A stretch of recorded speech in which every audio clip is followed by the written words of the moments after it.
So let me then define career as the course through life which man races toward his own destiny.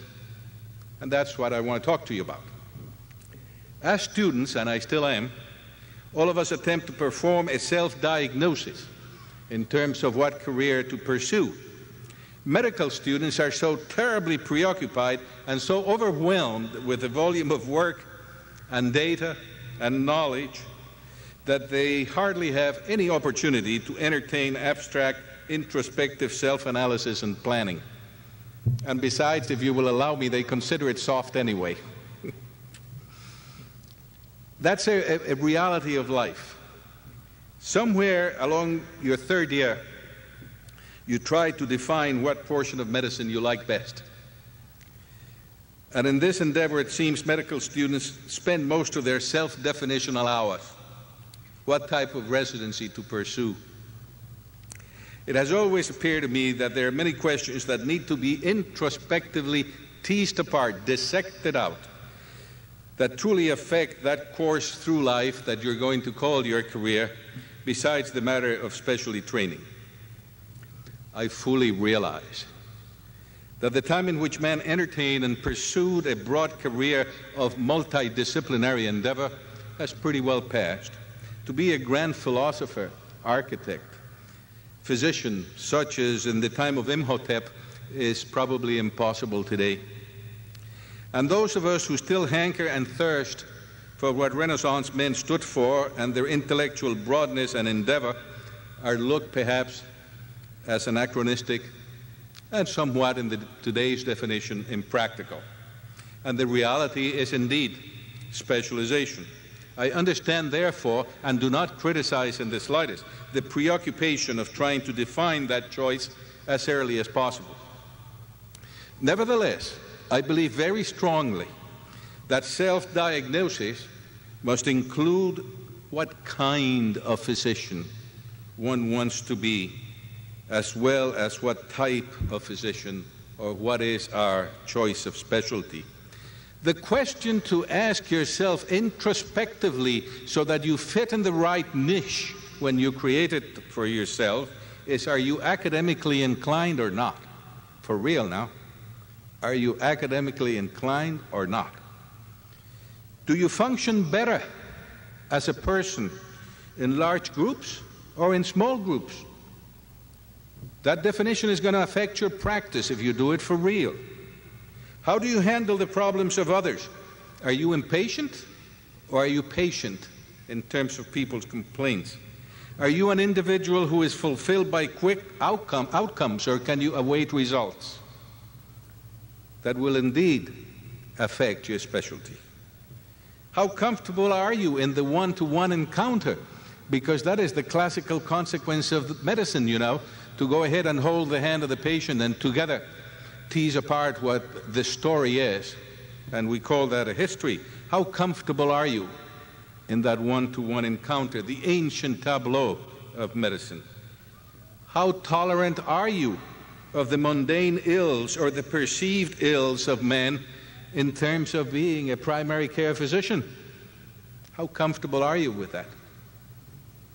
How patient are you, particularly in the days of today, with third parties that may interject themselves in the physician-patient relationship, particularly today?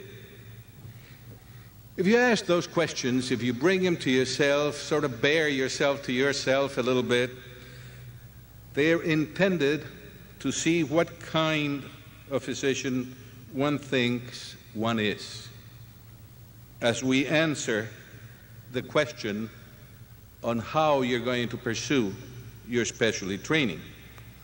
And then, after that self-diagnosis, then you must develop a career plan. It just amazes me the number of physicians that do not develop a career plan. The mechanism, the career plan, is, by at least my definition, the mechanism that you will invoke to change aspirations into goals, to change philosophical thought into tangible reality. That's a career plan. And that plan of necessity, because of what I have already discussed in terms of what you want, that must be individualized. It must be made based, again, not on the type of physicians one wishes to be, but on the patterns and the environment to which one wishes to belong. So you must relate it to that which surrounds you. And by environment, I mean both the path of medicine. And what's the path of medicine, Dr. Mendez? Path of medicine is whether you're going to be an academician, whether you're going to be a clinician, whether you're going to be a researcher, an administrator, or a combination of those.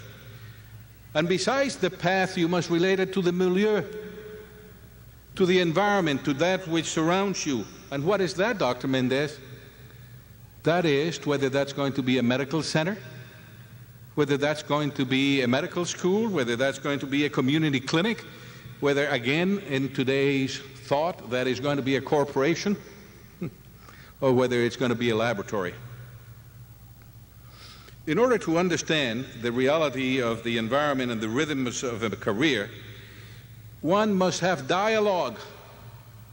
And who do you talk to? You simply speak to those that have experience and to those that can make things happen. This discussion is to be conducted with goals in mind of professional growth, of intellectual growth, of clinical and emotional maturity, and for the acquisition of increasing levels of responsibility.